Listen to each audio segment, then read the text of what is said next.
Okay, good afternoon, everyone. It's good to see you. I hope you're well. Today is Wednesday, rather. It is November the 4th, and we're getting ready for Parshas Vayera.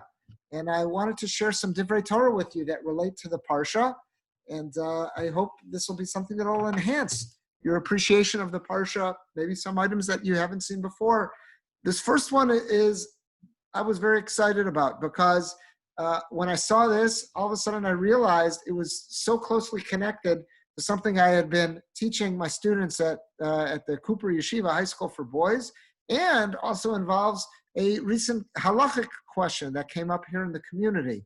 And this all ties into our Parsha. So I wanted to share this with you. This will forever change. Whenever I see this pasuk and the Rashi on it, it's going to forever make me think of this incident which occurred just a couple of weeks ago, and I want to share this with you.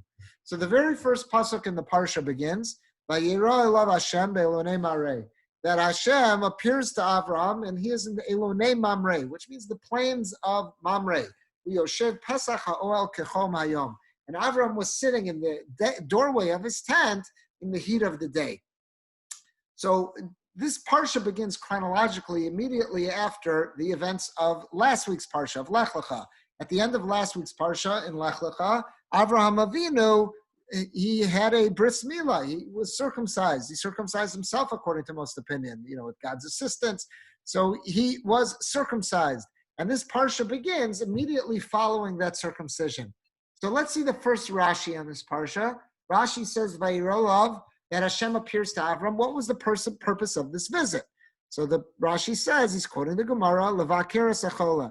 God appeared to Avram for no purpose other than just visiting someone who was sick. He was making a wellness visit.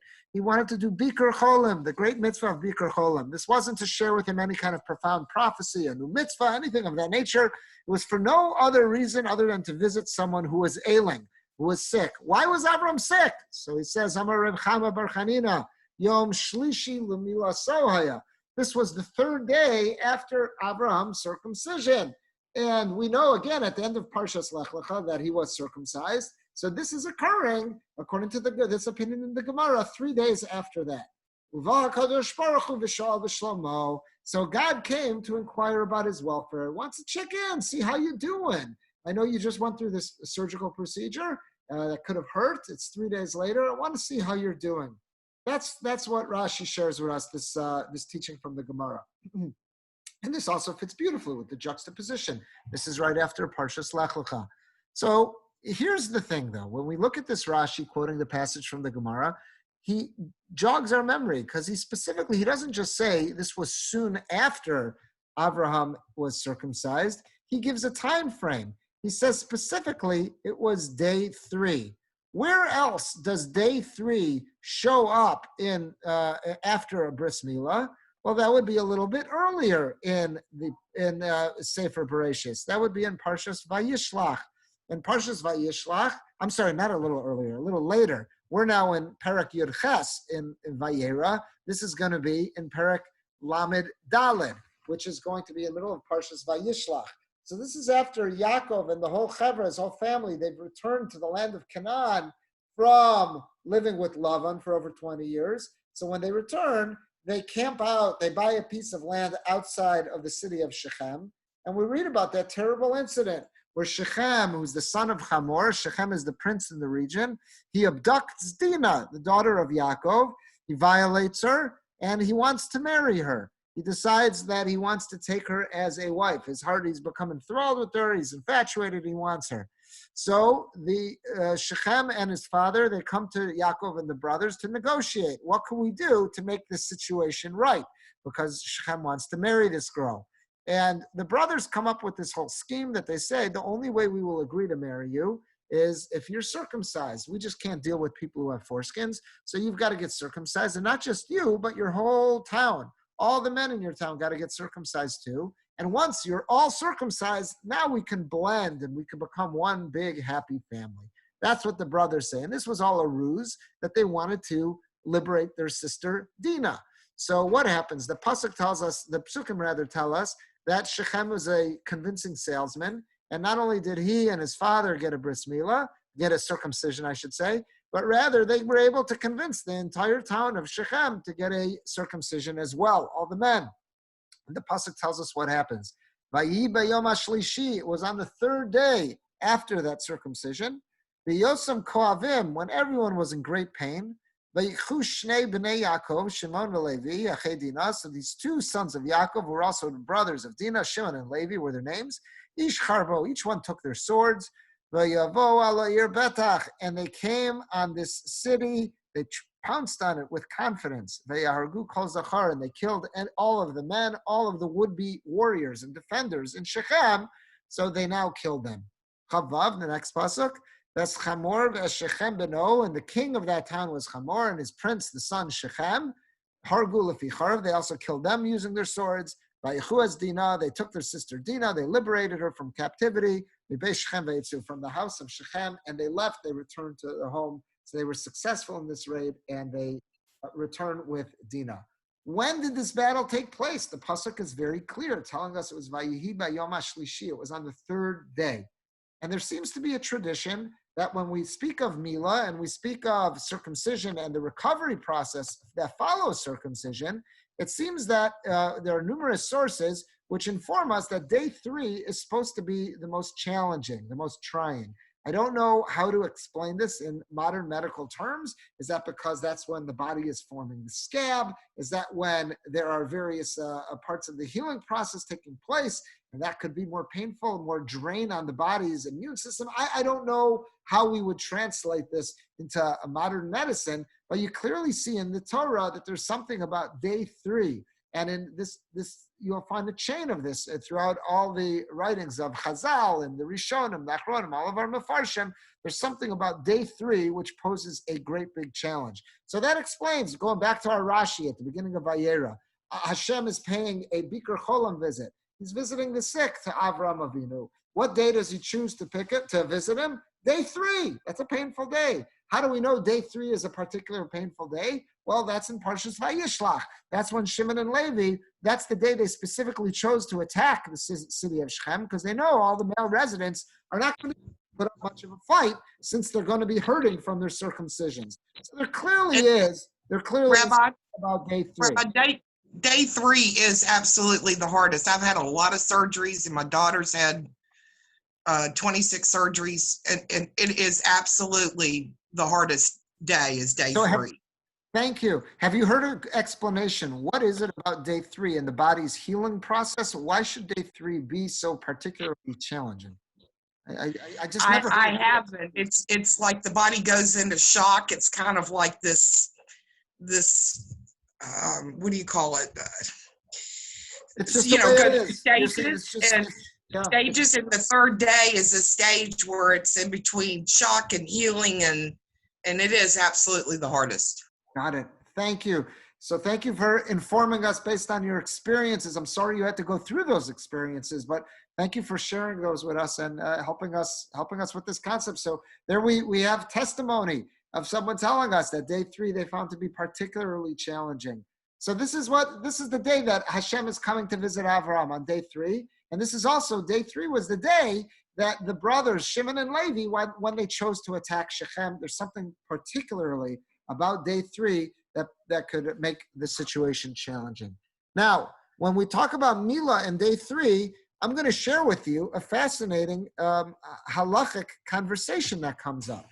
We all know that a child, a boy that's born and is healthy, is supposed to receive the bris milah, the circumcision, on day 8. So if the child is born on Tuesday, just bring in Tuesday for an example, Tuesday is day 1. So you got Tuesday's 1, Wednesday, Thursday, Friday, Shabbos, Sunday, Monday, Tuesday, the following week, Tuesday morning, that's day 8 of the child's life.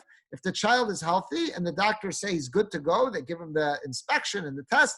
The Moel gives him the test and the inspection, so that child will get his bris milah on day number 8, no matter what day of the week that is. It could be even Shabbos. If that's day 8, the Torah is very clear that it tells us that Yom Shmini, on the 8th day, that's when the bris milah is supposed to take place. So that's when it will happen. That's what we know in halacha. Well, what happens when a doctor or the Moel inspects the child and says, you know what, I'm not convinced this child's healthy enough to have a bris milah on day 8. Do we still go through with the bris milah? No. we err on the side of caution, and we say that, and this is all Torah Shabbal Peh. So let's say people who are only following the written law won't do this. I once shared with you about the Shomronim, the Samaritans that Leila and I once visited up in Israel. They laughed at us. They say, you're not following the Torah. And we said, how many kids have you killed over the years based on this? But the Torah clearly tells us, we're supposed to live through the observance of mitzvah. We're not supposed to die through the observance of mitzvah. There are only three commands in the Torah that we're supposed to give up our lives and not violate. And those are murder, idolatry, and any of the forbidden illicit sexual relationships that you'll find in the Torah. But other than those, if we're faced with a life and death situation, we choose life. So if, God forbid, a child is not healthy and the doctors say that child's not ready for a bris milah, so you can't have the bris milah on day 8, we say no bris milah for that boy. And we wait until the doctors give that child a clean bill of health. That's what we always thought. Now, once the doctors give that child a clean bill of health, we just go through and do the bris milah, right? Nothing else to think about. That's what I always thought. And we'll soon see that's because I'm an Ashkenazi. But we'll soon see that this is a matter of dispute. Let's look at this item in the Mishnah Berurah. So I'm on page 1 in this Mishnah Berurah. This is in the laws of Shabbos, in Hilchos Shabbos. So it's 331, and it's Mishnah Berurah is note 33. He says as follows, Tinok Shahoyachola. Let's say you had a baby boy who was born and started off not being so healthy. It was in the category of a chola. And therefore, we pushed off the bris milah. We said, we're not going to do the bris milah, the circumcision on day 8. V'nisrape. And now the child becomes healthy, so we're good to go. Oh, Sarah Tashbetz, one of the Sephardic Rishonim was called, that was an acronym of his name, was Tashbetz. So he says it's forbidden, l'molo b'yom hey. You cannot give that child a bris on a Thursday. Why? The Shema yitztarchu lechalel Shabbos alav b'yom gimel l'milaso. Because maybe you're setting him up for a chilul Shabbos. If you give him the bris milah on day Thursday, so Thursday's day 1, Friday is day 2, Shabbos is day 3. So since we have this idea, this accepted tradition, that day 3 after surgery is the most painful, so if this child gets his bris milah on Thursday, then you're setting him up that it's quite likely that on Shabbos he's going to be in a world of pain. You're going to have to do something to violate Shabbos to take this child out of pain, whether that means boiling up a pot of water to give him a hot bath, whatever it may be. You get something that we don't normally do on Shabbos. Now, again, if this child was day 8 was healthy and he should have received his bris milah circumcision on day 8, so then even if that's a Thursday, there's nothing to talk about. The Torah says you give a bris milah on day 8. The Tashbetz was saying specifically if the child was not healthy, so you've already delayed the bris. It's not day 8 anymore. Now the doctors give him a clean bill of health, and it's Thursday. The Tashbetz would say, don't do the bris milah on a Thursday because you're setting up a scenario where you might very well have to violate Shabbos. So don't do the bris milah on Thursday. Push it off. We'll soon see. Many would say push it off till Sunday just to get away from Shabbos. Now, second line, Avol Hashach, but the Shach, that's the Sitzei coin, that's one of the primary commentaries on the Shulchan Aruch Yerodea. The Yerodea, Sof Siman Reish Samach Vav, Magen Avram, that's one of the primary commentators on the first part of Shulchan Aruch, and Orach Chaim. Matirin, they say nothing doing. They don't buy into this idea. And they say, it's not our concern what might happen, that the child might feel really ill on day 3. Therefore, don't give him a bris milah on Thursday. They say, nothing doing. Matirin, you're allowed to give the kid the bris milah as soon as possible. And one of our other very important halachic commentators agrees with them, lahatir, to say it's okay to give the delayed bris on a Thursday. Ve'ein machmitzin es ha-mitzvah. We have a general concept. Ein machmitzin, chametz means when we delay in the baking of matzah comes chametz. So we have a similar idea. Ein machmitzin es ha-mitzvahs. That when it comes to mitzvahs, we don't want to make chametz. We don't want to delay. Opportunity comes to do a mitzvah. We want to seize it by the horns. We don't want to take a chance that maybe we're going to lose out on that opportunity. So therefore, the accepted, I would say, Ashkenazic practice is, if we're ever faced with the scenario that there's a delayed bris because the child started off, did not have the clean bill of health. So the doctor said delay the bris. And now the child gets a clean bill. Do we do a bris milah on a Thursday? So Ashkenazim would say absolutely. We'll soon see that there are many Sephardic communities who follow the Tashbetz who would say no, they would delay it till Sunday. But the reason why I was unfamiliar with this is because I've never seen this come up as an Ashkenazi, running in Ashkenazi circles. I'd never seen such a thing, that someone would delay a bris. Once you got the doctor's okay, move forward. This came up recently. A family in our community on Sukkot. They were blessed with twin boys in the weeks leading up to Sukkot. And the children were born a little bit early. The Moel and the doctors wanted to be cautious, let them gain some weight before doing the bris milah. And they finally got the green light to go, and they scheduled the bris milah for Thursday. And someone asked the father, another person in the community, asked the father, are you sure there's no halachic issues with doing a delayed bris milah on Thursday? The father looked it up. He saw this Mishnah Berurah. He says, I'm not aware of us doing anything different, but asked me, can you do some homework on this? So I reached out. I was in touch with Rabbi Yonah Rees at the CRC in Chicago. And he said, yeah, absolutely. Us Ashkenazim, we side with the Shach, the Mishnah Berurah, the Magen Avram, the Ali Rabbah, all this. We do the Ashkenazim do the delayed bris on a Thursday, and we're not worried about this tashbetz. We move forward. And he said in his own family, they had a situation like this. One of their sons was in the NICU after he was first born, got home and got a clean bill of health on a Thursday, and that's when they did the bris milah on a Thursday. So he says, my Sashaya, my own family, this is what we did. We followed the Mishnah Berurah on this. And that's what the family did here in town with the twin boys. It was a beautiful simcha. Again, it was really only attended by the immediate family. The Moel was Rabbi Klein and Layla and myself. And it was beautiful. It was a special opportunity, and we wish the Horowitzes much mazel with their double simcha. But that was what happened, and that's how the situation came up. But it was absolutely eye-opening to me, and it was a remarkable search to see the halachic precedence of this. Let's see another. This is the Shach. You saw the Mishnah Berurah quoted the Shach. Here's the Shach that quotes this idea. He says, B'sefer, that's an abbreviation for Bedek Habayis. That was written by Rav Yosef Karo. Sefer Bedek Habayis, V'zel Shono. Here's what he writes. He says, Kasav HaRashbeitz. Sometimes you'll see the Tashbeitz referred to as the Tashbeitz, and sometimes as the Rashbeitz. So it says, B'tshuva, Al-Had Tanya, we learned in a Brisa, Ein Mafligim B'smina. There's a halacha that says that you shouldn't depart by boat, Pachos Migimel Yamim Kodol Shabbos. Unless you're going to leave earlier in the week, don't leave on a Thursday. You want to if you're going to depart by boat on a long journey, don't just leave on a Thursday, because something might go wrong and you'll end up having to violate Shabbos. But if you leave earlier in the week, on a Sunday, Monday, Tuesday, or Wednesday, you should be okay. Very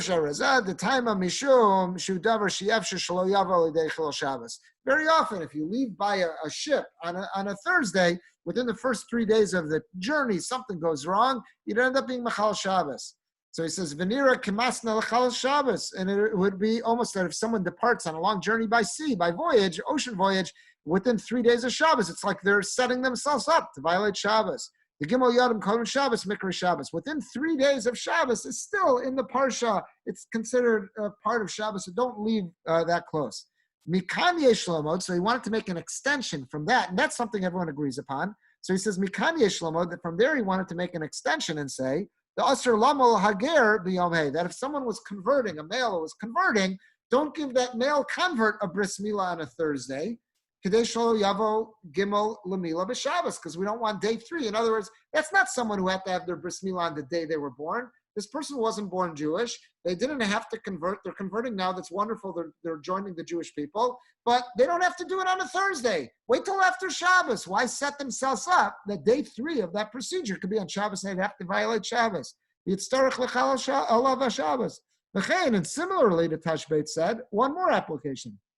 Tinok Shechala, if you have a child who was not well, V'nisrape, and then got better, B'yom Hey, and got a clean bill of health on Thursday, B'Shabbos, on Thursday of the week. Mamtinan lo ad l'machar, wait until tomorrow. He says wait till Friday, because we'll soon see some say wait till Sunday. But he says wait till Friday, because then day 3 for them will be Sunday. So therefore, that's what the Tashbetz said. So now the Shach comments, V'ein devar of Niran. I don't buy it. I don't buy this argument. It says, because when the Gemara discusses the case of the boat, not to depart on a sea voyage on a Thursday, when it says not to depart by boat on a Thursday, that's only if you're going by boat for a pleasure trip, where there was no reason. What's to delay the cruise? Why do you got to leave on a Thursday? Leave on a Sunday. Mitzvah. If the person says, no, I have to leave on Thursday for a mitzvah, I need to bring this money over there to redeem a hostage or whatever it may be, whatever the mitzvah may be, so then you could leave on a Thursday. Shapir Dami. you're allowed to leave. In other words, when it comes to leaving by boat on a Thursday for a mitzvah, everybody agrees you can do it. All the halachic authorities agree to that. So too, when it comes to a bris milah, is that a mitzvah? Of course that's a mitzvah. There's no greater mitzvah than that, to be entering into the bris shel Avram Avinu. What a tremendous mitzvah. So the Shach says, I don't buy this argument of the Tashbetz. That's a very different story by the boat when he said, don't depart on a Thursday because it'll lead to Chilul Shabbos. In that case, it said, yeah, that's only if. We're not talking about, it's a davar rishus. It's about if you want to do it, yeah, no, it's something, there's no compelling reason to do it. But if it was for a mitzvah, then everybody agrees you should go depart on a Thursday. So to here, this child was born, unable to get a bris milah until now, got a clean bill of health, give him the bris milah. That's a great mitzvah. That's what he says to do. So that's the shach, and that's seems to me that's common Ashkenazic practice, and that's what we advised the family here, and that's what the Horowitzes did. And until Yossi brought this up to me, I told him, I said, I had never seen this before. I had to look up sources and discuss with Rabbi. The reason I don't think I had ever seen anyone make an issue is, again, I'm running in Ashkenazic circles. Perhaps someone in Israel, where they're running in circles where there's many more Sephardim around, this would be something that they would have been much more accustomed to.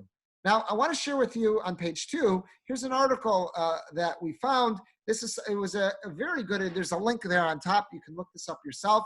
This is from Rabbi Chaim Jachter. Rabbi Chaim Jachter, I got to know him well when we lived in Pennsylvania. Wonderful man. He's a great Talmid Chacham. He's a Rebbe in a high school in New Jersey. He's also a rabbi of a Sephardic shul in Teaneck, which is funny because he's Ashkenazi, but he spent so many years, I guess, running in the Sephardic community that they started a shul in Teaneck, a Sephardic shul in Teaneck. They said, you're so familiar with all of our minhagim and all of our halachas and how we paskin, and we love you so much. We have this relationship. We want you to be our rabbi. So it's really funny. This Rabbi Chaim Jachter is as Ashkenazi as they come, but he's the rabbi in this Sephardic shul in Teaneck. Great Talmid Chacham. He's also very involved with the Beis Din in Elizabeth, New Jersey. And I had the opportunity to work on a couple of different situations that had come up over the years to work with him on cases. Anyhow, he writes very well, and he has a series of books called Gray Matter. But he also writes, he's got some great halachic essays. And here's one that he wrote. I just brought down the introduction and the conclusion, but it's specifically about this. And let's just read the introduction and conclusion together. He says, everyone at Congregation Sharei Orah, the Sephardic congregation at Teaneck, that's where he's the rabbi, was ecstatic. A first child, a beautiful little boy, was born to one of our young couples. We all eagerly awaited the Brit. The boy, however, suffered from jaundice, and the Moel decided the Brit could not take place on the 8th day. For further discussion of managing jaundice in regard to Brit Milah, he tells you, look in his book, Gray Matter. Moreover, the Moel ruled that a 7-day wait was necessary after the boy had recovered from jaundice. Finally, the 7th day was over, and wait was over on a Thursday, and the Kehillah expected the Brit to take place on that day. However, Sephardic practice calls for a Brit in such circumstances to be delayed to Sunday, and everyone wondered why. So again, this is a congregation of Sephardim, and they wondered why. So how much more so someone like myself, who I don't run in the circles of Sephardim, I would have been astonished by this. And he goes through the whole conversation, all the pieces, and here's his conclusion at the end. The dispute about postponing a delayed Brit from Thursday and Friday to Sunday involves a situation of competing values. On the one hand, it is the importance of performing the Brit as soon as possible. On the other hand, we consider the need to preserve the integrity of Shabbat. Ashkenazic practice gives greater weight to performing a Brit as soon as possible, and the Sephardic practice accords greater importance to taking precautions to prevent the need to violate Shabbat. So this is how he sets it up. So again, with the Sephardim, and he went through all the sources. I think it was codified through Rabbi Vajay Yosef was the last one who really weighed in on this.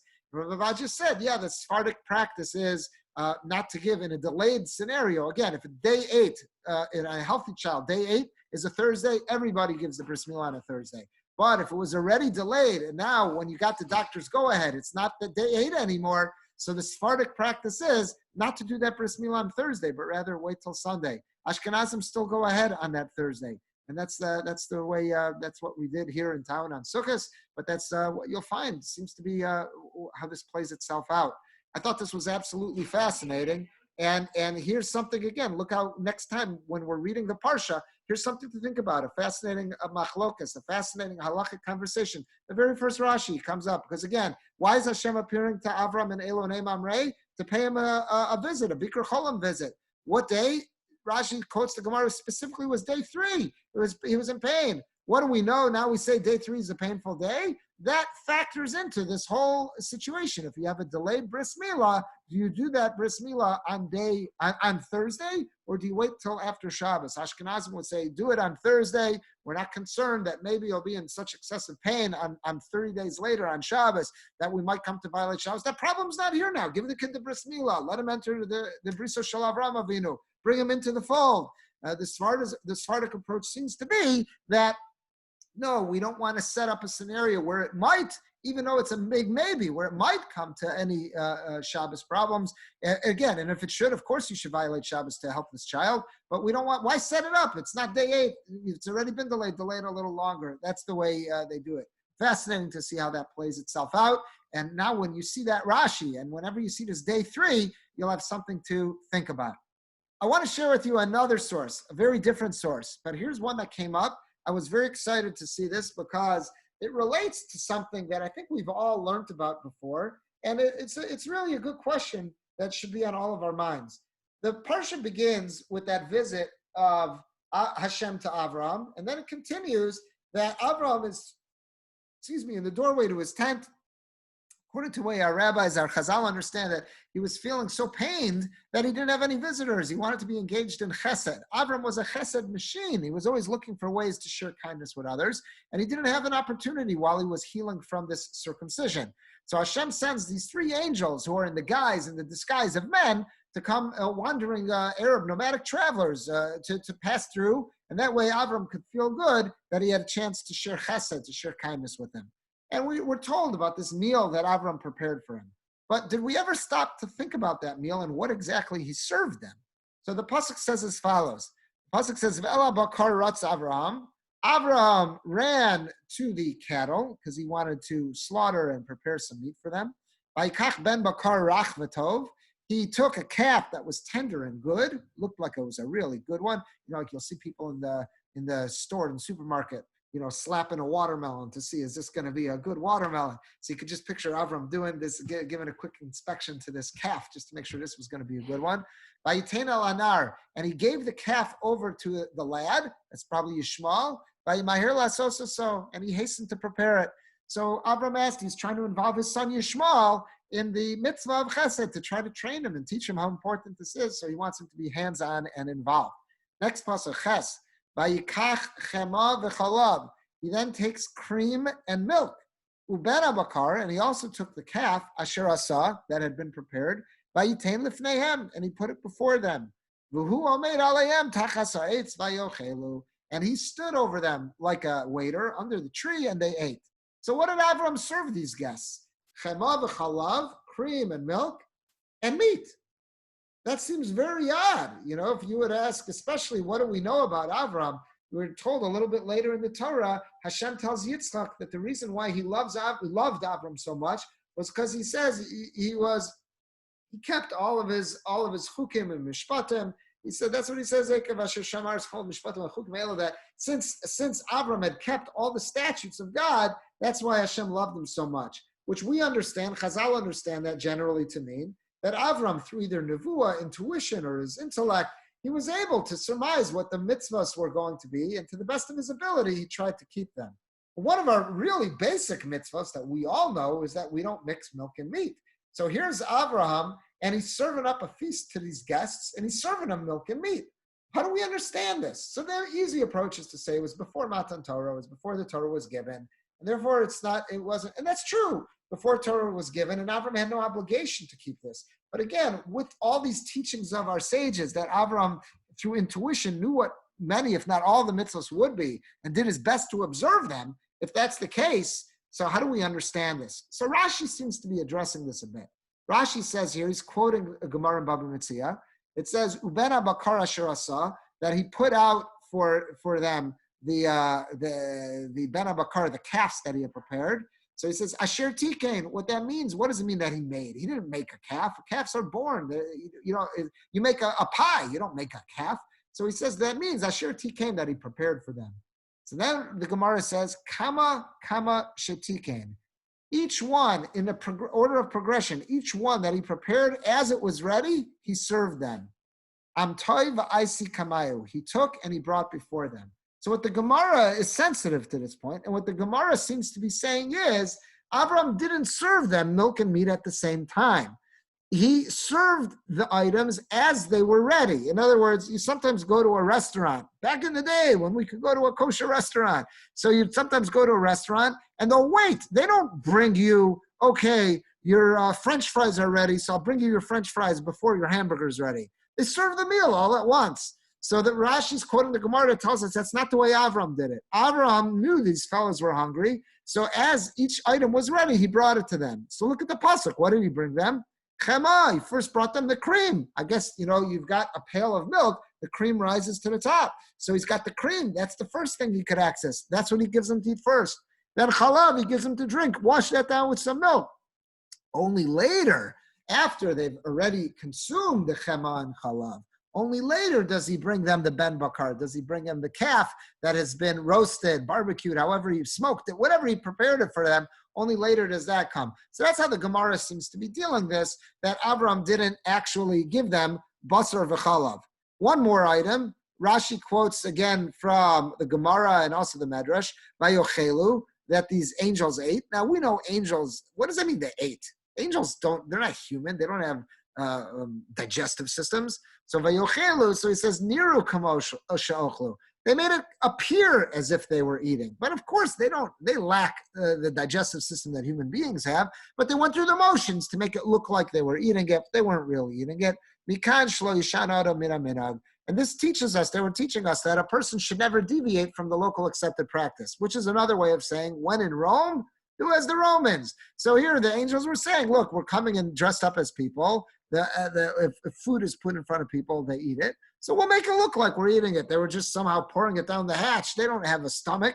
Somehow or another, they're just, however that worked, but they weren't really eating it. But that's when in Rome, act like the Romans. That's Rashi's here.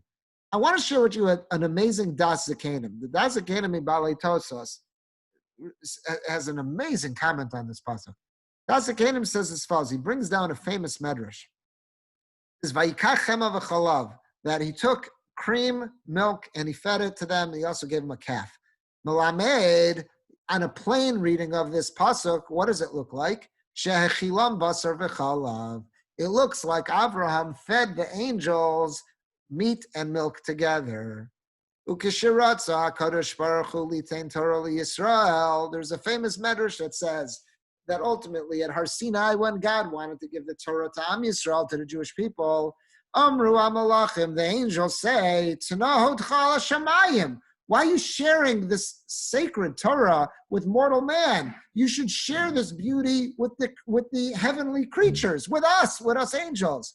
Amar Lam, so God says to the angels, Kasuv Torah, it's written in the Torah, Lo Savashel Gedi B'Chalevi Mo, that you're not allowed to cook the milk together with meat, and you can't eat it.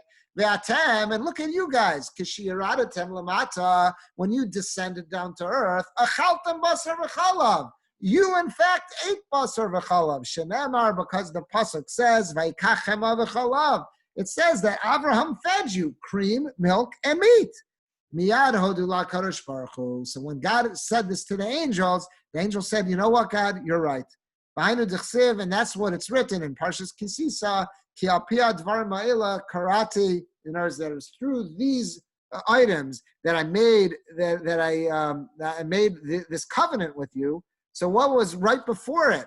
In other words, when God's saying it was through these items that we made this covenant, what was right? What items? Right immediately before that is the prohibition about cooking milk and meat together. So the Medrash seems to be saying that there actually was a give and take before God shared the Torah with the Jewish people. The angels were saying, where's the justice in this? We want it. It's such a holy Torah. Keep it up here. To which God says, you don't deserve it. Look at this. The same Torah. You want the Torah? It says in the Torah not to have milk and meat together. And you guys blew it. Hundreds of years ago, when you visited Avram Avinu, you blew it, so you don't deserve the Torah, and the angels admit. Very, very peculiar medrash, but that's what the medrash teaches. Now, according to that medrash, it obviously means, what did Avraham feed them? Milk and meat. again, because the whole way this argument between God and the angels, how does God win the argument? By saying, you angels don't deserve the Torah, you ate milk and meat. That means they don't answer back, no, we didn't have milk and meat. Avram served us one course at a time. That's not what they answered back. They answered back, you got us. You're right, we blew it.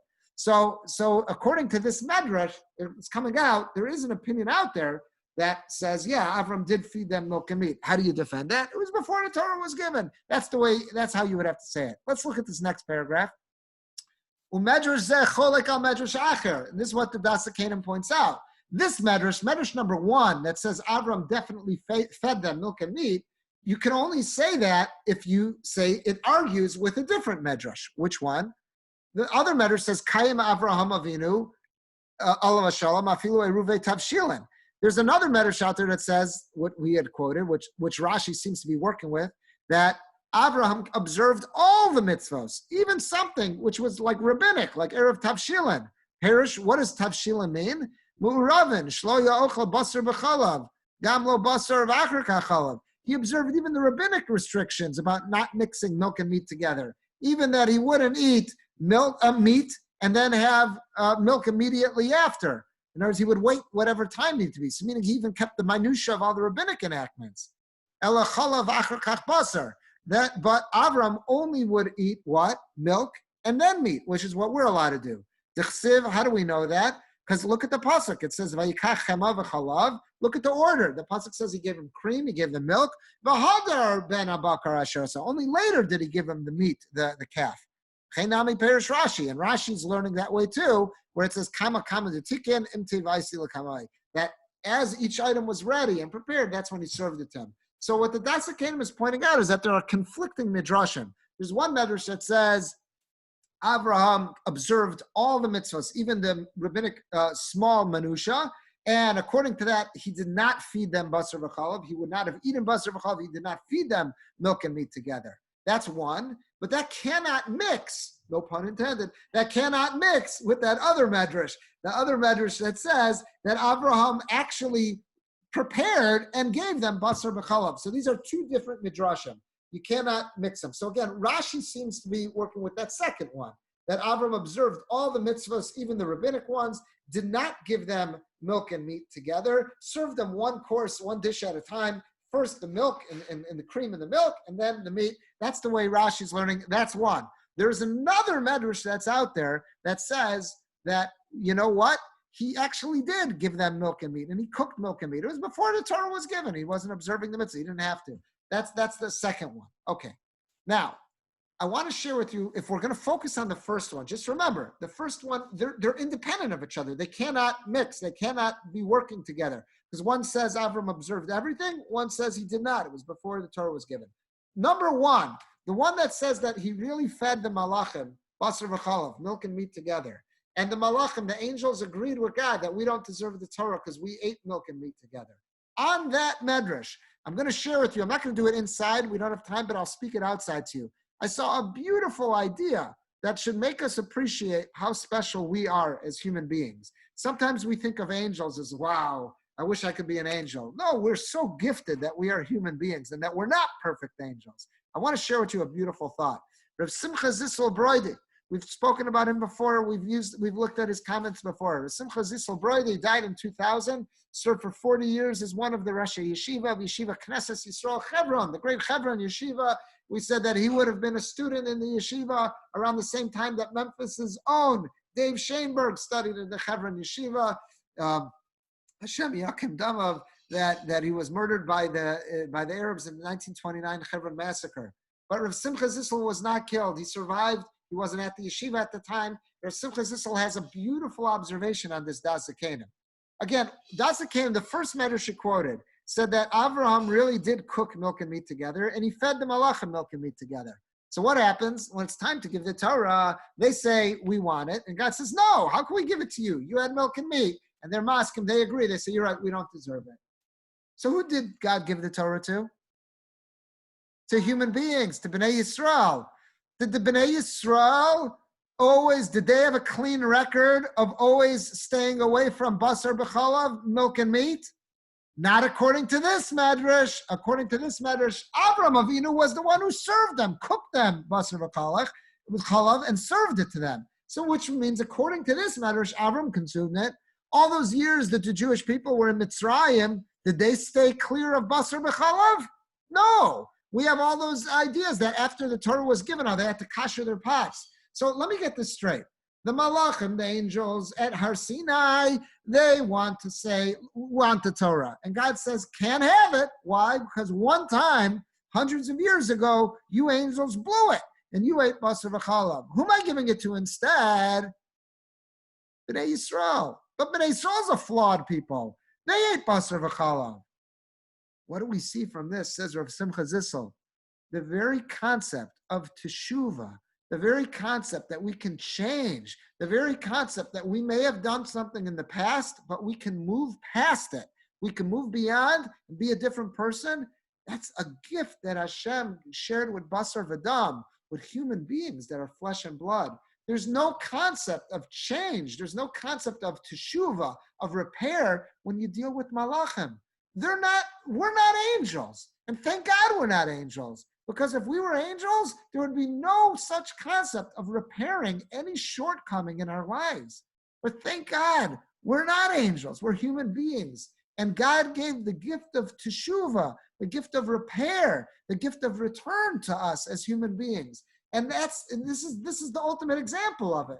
Because look what happened. He dismisses the malachim, says, you guys don't get the Torah because you violated basar v'chalav. But who did he give it to?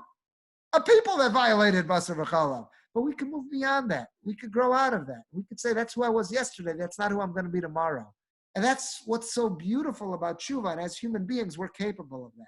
Rav Simcha Zissel points out even further, is that, remember that second Rashi that says that the angels didn't even actually eat it. They just went through the motions of eating it, because when in Rome, do as the Romans. So it even makes this chiddush even stronger, is that they were held to such a high standards. These angels were held to such a demanding standard that they didn't even eat it. They only went through the motions of eating it, and they were disqualified from receiving the Torah. And we didn't just go through the motions. We went hog wild with Tarfus in Mitzrayim, with Basar v'chalav in Mitzrayim. We were there. We were having it all. But nonetheless, we were ready to turn a new leaf. And because we were ready to start a new chapter in our lives, God says, you get the Torah. You deserve the Torah. Something so holy that the angels said should stay up in the heavens. And God would have agreed that it should stay in the heavens if it wasn't for the fact that they blew their chance. But we, Bnei Yisrael, even with all our warts, our blemishes, our flaws, everything that we have, nonetheless, we're humans. And God gave us the gift of teshuvah, which means I could have done something really ugly yesterday. I could have done something terrible the day before, but I have a chance to change. I have a chance to improve. I have the gift that I could say, I'm not that person anymore. I've confessed. I've had an honest conversation with God. That's what we call that vidoy. I've confessed. I have charata. I have sincere remorse. And I've made a Kabbalah ala asid. I've made a resolution that I'm not going to repeat that. I'm changing. I'm not doing that anymore. Who I was yesterday is not who I am today. That's a gift that we have, that Hashem gave us. And not only do we go through those motions, but if we do that sincerely, Hashem will treat us like that new person. And what's the biggest example? He gave us the Torah. He knew that we ate basar v'chalav. He knew we ate treif. But we said, no more, no longer. Okay, now that we know that's wrong, I'm going to repair. I'm going to be different. I'm different from here on out. Now I deserve the Torah. And we could get the Torah, something the malachim, something the angels didn't deserve. That's such a beautiful idea. And Rav Simcha Zissel takes this opportunity, this Das Dekanim, to point that out. So we should never feel, oh, I'm only human. I should say, thank God I'm only human. Because I'm human, I have the ability to change. Because I'm human, I have the ability to improve, to grow, and for Hashem to look at me differently today than he looked at me yesterday. Once I sincerely say, I'm different, I'm changing, I'm stopped, I'm leaving that action behind, I'm leaving that practice behind, whatever it was I was involved with, from here on out, I'm different. I'm a new person. I'm reborn. Now I deserve the Torah. Something that the angels don't. I do. As a human being. Absolutely amazing. And it's something that we should all be grateful for. Something that each and every one of us should appreciate. All right, with that, I'm going to stop.